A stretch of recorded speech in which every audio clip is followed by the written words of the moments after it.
এদিকে বিপুল উৎসাহ উদ্দীপনা এবং ধর্মীয় আনুষ্ঠানিকতার মধ্য দিয়ে ব্রিটেনের অন্যান্য স্থানের মতো কভেন্ট্রিতেও উদযাপিত হয়েছে ঈদ উল ফিতর। বিস্তারিত জানাচ্ছেন আমাদের কভেন্ট্রি প্রতিনিধি ওয়াসিউদ্দিন তালুকদার রায়হান। কভেন্ট্রিতে বাঙালিদের ঈদের প্রধান জামাত অনুষ্ঠিত হয় সকাল 9:30টায় শাহজালাল মসজিদে।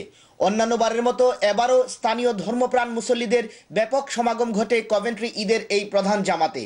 দীর্ঘ 1 মাস সিয়াম সাধনার উপহারের অংশস্বরূপ ঈদ উল ফিতরের নামাজ ও বিশ্ব মুসলিমের শান্তি কামনায় বিশেষ মুনাজাত শেষে হিংসা বিদ্বেষ দুঃখ ব্যথা ভুলে নিজেদের ভ্রাতৃত্ব বন্ধনটুকু আরও পুক্ত করতে একে অন্যে কুলাকুলির মাধ্যমে ঈদের আনন্দ বিনিময় করেন।